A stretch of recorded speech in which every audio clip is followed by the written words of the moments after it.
ela tinha voltado do Brasil e ela estava muito entusiasmada com o Tatu Canara. Não sei, isso aí pode ser intuição da mãe, sei lá, de outras crianças conversando, não sei. 10! Nota 10! O senhor vai gostar, hein? Bebê diabo parou o táxi na avenida. Ao vivo é muito pior. Eu sou a Camila Quintzel. E eu, Danilo Corsi. No episódio de hoje, vou contar um pouco sobre um fenômeno literário e musical que durou uns bons 30 anos no coração da juventude brasileira. A coleção Disquinho, que nada mais era do que audiolivros de histórias infantis narradas por atores com apoio de orquestra, que encantaram gerações de crianças bem antes da galinha pintadinha. E de quebra, vou contar também um pouquinho sobre o Braguinha, que foi quem criou esse produto cultural tão especial. Mas antes, um recado dos nossos patrocinadores. Danilo, o que o Drink mandou pra gente hoje? O vinho de hoje é o Dual Syrah Vale Central DO, um vinho chileno feito com a uva Syrah, combina bem com uma tábua de frios, ou seja, com um bom dia de inverno. E o melhor é que ele nem pesa tanto na conta, pois está por menos de R$45 lá no drinco.com.br.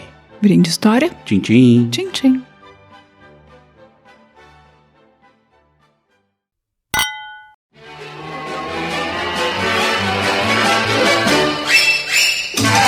Bom dia!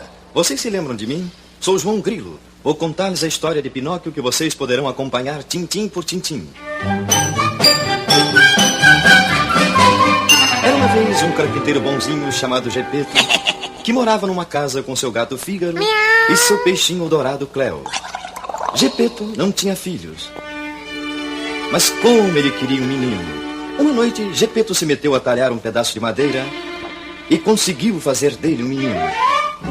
Naturalmente, não era de verdade, mas sim um menininho de madeira, um fantoche. Eu vou chamá-lo de Pinóquio. Mas vamos do começo.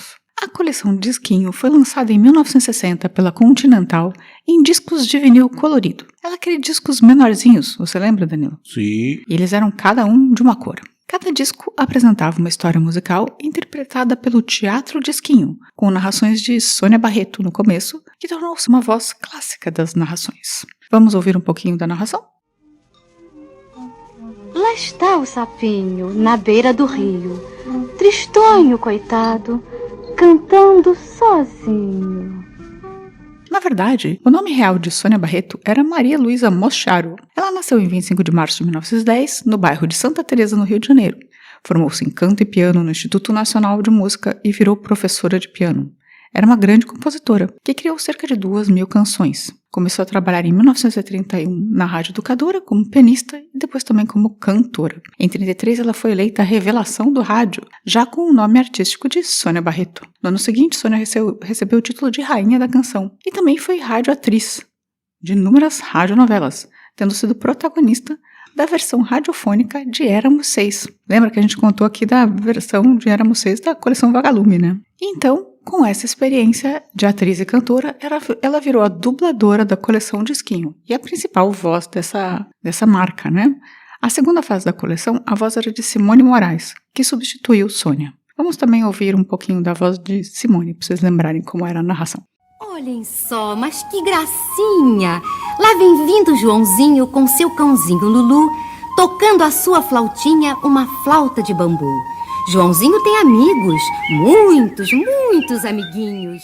Bem, mas toda a concepção da coleção e as músicas foram compostas e adaptadas por João de Barro, também conhecido como Braguinha, e orquestrada por Radamés Inátali e Francisco Mignoni.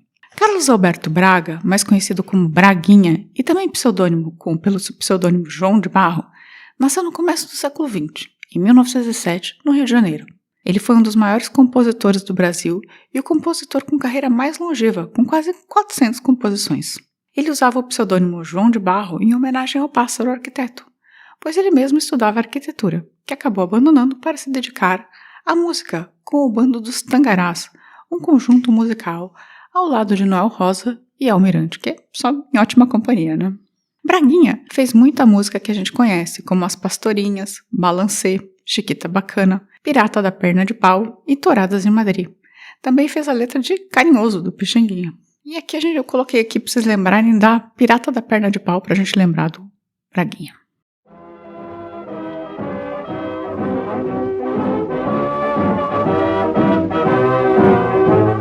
Eu sou o pirata da perna de pau, do olho de vidro, da cara de mal. Eu sou o pirata da perna de pau, do olho de vidro, da cara de mal.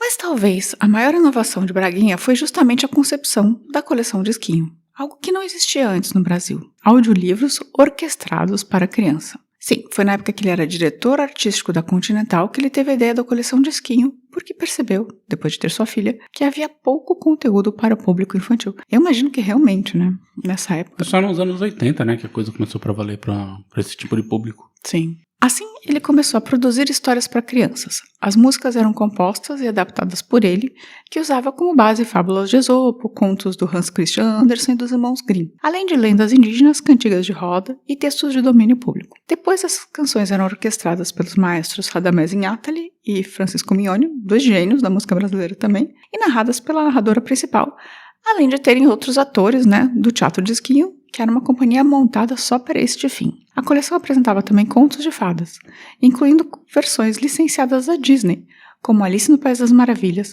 Pinóquio, Branca de Neve e os Sete Anões e os Três Porquinhos. Ao todo, durante muitos anos da coleção, foram lançados 89 títulos. Entre eles, eu vou falar pra vocês alguns. Você fala se você teve algum disquinho da coleção Disquinho? Ah, eu tive, mas eu não vou lembrar. Pode esquecer isso aí. Então tá.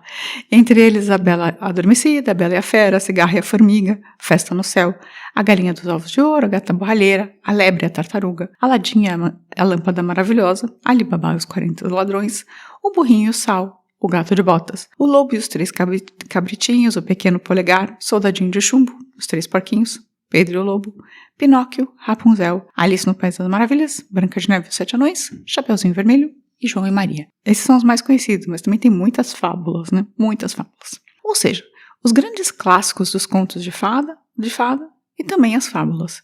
E também tem o meu disquinho favorito de sempre, que tem a narração mais chata já criada pela natureza, que é A Formiguinha e a Neve.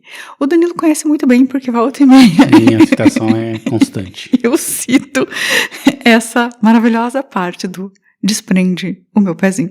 Por favor, ouça.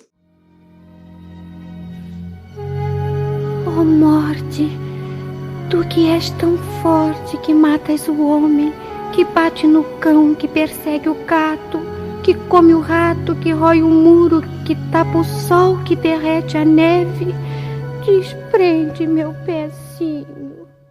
Você não tem nenhum disco favorito, Danilo? Não especificamente, eu acho que eu tinha o Patinho Feio, uma coisa assim, eu não lembro, assim. Tinha vários em casa, mas eu não lembro. Eu lembro que eu tinha a Bela Adormecida, eu tinha Chapeuzinho Vermelho, e eu também tinha uma coleção da Disney, que não era a coleção Disquinho, que também vinha em disquinhos, assim, só que vinha com os livrinhos, era uma caixinha. Então eu confundi um pouco os dois, mas eu tinha vários da coleção Disquinho também. Mas é que a coleção Disquinho ele era colorido, né? Era meio marcante, assim. E eu lembro que eu tinha uma vitrolinha da Mônica, que na verdade era uma vitrolinha que ela funcionava tanto a pilha quanto se você colocasse na tomada. E ela tinha uma caixa de som horrorosa que era embutida na própria tampa. Lembra aquelas vitrolinhas que tinham? Sim, você levantava, assim. E ela tocava muito mal, mas eu ficava deitada no meu quarto ouvindo os discos da coleção Disquinho com a minha vitrolinha da Mônica. E tem uma coisa engraçada sobre isso, é que eu descobri que discos de vinil não são bons para canhotos por causa disso. Porque você tem que pegar sempre com a mão direita. Eu era criança, era muito difícil pra mim colocar os negócios, eu sou canhota, né? Enfim, mas voltando aqui. Voltando aos discos da coleção Disquinho, eles apresentavam vários detalhes curiosos que marcaram gerações e refletem a inovação e a qualidade da produção. Bem, primeiro era o vinil colorido e o formato compacto. Os discos eram compactos e verde, amarelo, roxo, azul, vermelho, rosa e azul claro, o que os tornava visualmente atraentes para crianças. Um charme que ajudou a seduzir o público infantil dos anos 60 aos anos 80. As capas dos disquinhos também eram bastante chamativas. Produção musical de alta qualidade. As músicas eram compostas por um dos maiores compositores brasileiros, com arranjos e orquestrações de maestros renomados, o que era tipo uma coisa excepcional em termos de qualidade artística. Repertório variado e didático. A coleção trazia histórias clássicas dos irmãos Grimm, La Fontaine, Esopo, além de fábulas do folclore brasileiro, cantigas de roda, de ninar e até temas cívicos, como o hino nacional e a história do Brasil cantada. Esses eu nunca ouvi, pra falar a verdade. Assim, Isso aí deve ter sido pautado pela ditadura. Eles ofereciam um conteúdo educativo e cultural, mas eu nunca vi esses da história do Brasil, sempre fiquei com os de de contos de fada. E ele teve 2 fases distintas. A coleção Disquinho, mesmo antes de chamar a coleção Disquinho, teve um primeiro voo em 1939, com um disco de 78 rotações pesados e frágeis, incluindo o primeiro disco infantil, Branca de Neve e os 7 Anões, com vozes de grandes artistas da época como Dalva de Oliveira. E aí explicando, isso foi antes do surgimento da coleção Disquinho, mas aconteceu porque Dalva fez a primeira dublagem da Branca de Neve, que foi lançado em português em 1938, o filme da Disney mesmo. Braguinha foi o diretor de casting e dublagem desse filme da Disney. E eles pegaram o material da dublagem, editaram e criaram um disco. Mas esse primeiro movimento parou ali, só com Branca de Neve. Aí nos anos 60, quando o Braguinha teve a sua filha e tal, ele voltou com esse projeto. Vamos ouvir a Dalva de Oliveira cantando Branca de Neve? Eu quero que o meu amor me encontre, enfim. Os disquinhos também eles foram um sucesso comercial e cultural. Foram vendidos mais de 5 milhões de cópias, o que mostra o impacto, né, e a popularidade da coleção. Todo mundo tinha um disquinho em casa, na verdade. Além disso, eles ajudaram a popularizar músicas da cultura popular brasileira e versões brasileiras de canções da Disney, como Eu Vou, Pra Casa Agora Eu Vou, que chama Hey Ho, né? Quem Tem Medo do Lobo Mau, Who Was Afraid of the Big Bad Wolf. E qual dessas 2 você quer ouvir? Vamos do Rei. Dizer o quanto isso foi uma inovação para a época. A coleção Disquinho foi pioneira em oferecer um produto de qualidade musical narrativa para crianças, algo praticamente inexistente no Brasil antes disso. E ele combinava 3 coisas, né? Música, teatro e literatura infantil. E era um formato acessível, então era uma coisa que a maioria das cidades pequenas do Brasil não tinha acesso a esse tipo de material, né? Que era um teatro a partir de literatura com música ainda. Isso foi antes da TV se popularizar, né? As crianças ainda não tinham desenhos animados à vontade e tal. Pensa no quanto isso devia ser incrível, principalmente no começo dos anos 60, né? Entre 2002 e 2006, a Warner fez a remixagem digital dos títulos da coleção Disquinho e colocou no mercado em CDs com diversas coletâneas, algumas com 2 e outras com 4 histórias. E em 2020, todos os discos foram colocados nas plataformas digitais. Então você consegue ouvir qualquer um dos discos no YouTube, no Spotify ou no Deezer. Acho que na Apple também. E essa foi a história da coleção Disquinho, um marco da produção cultural brasileira, que está aí até hoje, disponível para todo mundo, o que eu acho muito legal, né? Você quer ouvir mais algum pedacinho de história para ouvir, para terminar aqui? Galinhas dos Ovos de Ouro. Ok, eu vou colocar. A mãe do menino necessitou, então, vender sua única vaca para comprar comida. Quando Joãozinho levava o animal para o mercado, um homem lhe disse: "Quer trocar essa vaca por feijão mágico, meu menino?" Joãozinho quis. "Ah, não! Mas que tolice, meu filho!" exclamou a mãe ao saber da troca. E aí, Danilo, mais algum comentário sobre a coleção Disquinho? Não, eu lembro que, assim, era uma coisa meio onipresente em casa, sempre tinha lá esses disquinhos coloridos, a gente ouvia, mas de fato eu não lembro quais eram os discos que a gente tava ouvindo na época, né? Então, assim, as histórias, né, no caso. Então, mas eu lembro que ela sempre foi uma nuvem, assim, na minha história, assim, sempre lembro da coleção Disquinho. Muito bacana. Então vamos dar uma pausa aqui e vamos para os recadinhos? Bora. Porém, num dia de sol muito bonito, um feioso lobo mau se escondeu atrás da fonte para pegar um cabrito. O primeiro a chegar foi um cabritinho pequenininho. Tic-toc-toc, tic-toc-toc, água fresquinha para beber. Nhoc-nhoc-nhoc, nhoc-nhoc-nhoc, grama verdinha para comer.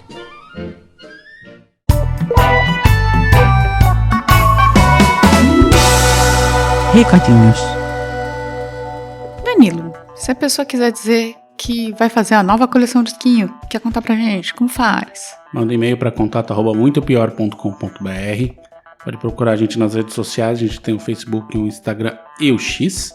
Ou procurar a gente nos nossos canais no Spotify e no YouTube. E se quiser ajudar a gente com grana? Aí pode mandar um Pix, um belo Pix pra gente no contato@muitopior.com.br. Ajude esse podcast a contratar um editor. O que você vai fazer com esse dinheiro? Contratar um editor. Quem edita o podcast hoje, Danilo? Eu mesmo. É isso, gente. Ajuda aí. O Danilo tá cansado. Bem, mas quanto aos recadinhos no Spotify... Aliás, eu quero dizer que essa semana foi um fiasco. A coitada da Filipa foi um fiasco. Não, até Flopou. em audição tá legal, assim. O problema é que ninguém comentou nada. Mas enfim. No Spotify, na Filipa, a Tânia Alexandre mandou: não conhecia a história de Filipa. Bastante interessante. Principalmente botaram quantos homens da época e alguns de hoje têm medo da força de uma mulher. Verdade. Já no X, o Ricardo Cravo deu um repost. Também tivemos a Cleufinha, o Cláudio Schubert e o Ricardo Cravo, também curtindo. Já no YouTube, no episódio do Quem Matou o PC Farias, a Deus Irene Nunes falou: eu nunca acreditei nessa história e não acredito até hoje que ela tenha matado ele. Será? Eu também não acredito. Deus Irene. No Instagram, a Beleza de Ferpa mandou um videozinho pra gente, um recadinho. Fazia tempo que você não aparecia, Beleza de Ferpa. E também o Ricardo Cravo mandou um foguinho na Filipa de Souza. Já no Instagram também, o Alex J. da Silva mandou no episódio da Rede Manchete. Rede Manchete, bons tempos. Casal, minha filha passou um mês em Berlim em um programa da University of Maryland e adorou. É a cidade de vocês, certo? Sim. A cidade da gente, a gente mora aqui, mas da gente sei lá, qual é a sua cidade, né? Berlim. Então a gente é a nossa cidade. Já no Zé do Caixão ele mandou Mestre Mojica Marins, que belo episódio casal. No Filipa, a Silvia Romin mandou episódio incrível, casal, muito obrigada. E o Alessandro Soares mandou: poxa, não conhecia mesmo, uma pesquisa muito interessante e relevante. Grande abraço. Poucas pessoas conhecem, pouquíssimas, eu também não conhecia. Agora vocês conhecem. Viu? É isso, por isso que vocês ouvem esse podcast. Já o Nélio Ramos mandou: é por isso que eu odeio o conservadorismo. Se dependesse dessa gente, esse tipo de coisa existiria até hoje. Cambada de filho da puta, desculpa o desabafo. Um abraço, casal. Certeza. É verdade mesmo, se fosse dependesse desse tipo de gente, esse tipo de coisa aconteceria até hoje mesmo. Sim, mas meio que tá acontecendo, né? Veja o pessoal dos trans nos Estados Unidos, por exemplo. Essa perseguição com trans como se fosse, tipo... como se metade da população brasileira, mundial, fosse trans. Deixa as pessoas. Eu tô aqui pra dizer, deixa as pessoas. Já no Facebook, nós tivemos a curtida do Renato Alves e do Onipresente Olímpico de Jesus. Mais um recadinho? Não. A gente tem ainda as curtidas do Alex J. da Silva, Dante Vilacre, Evaldo Novellini, Alessandro Soares, Arqustein Letão, Rocha 84 Anderson, Silvia Romin, Ricardo Cravo e Nélio Ramos. Eu tinha visto também, acho que a Kelfinha e a Naná PJ nos stories curtiram. Então beijinho pra Kelfinha, pra Naná PJ e pro nosso desaparecido Giancarlo. E pro Anderson, né? O nosso contribuinte. Nosso melhor ouvinte. Ouvinte premium. Então é isso, gente. Tenha uma boa semana. Semana que vem estaremos de volta. Até mais. Tchau, tchau. Tchau.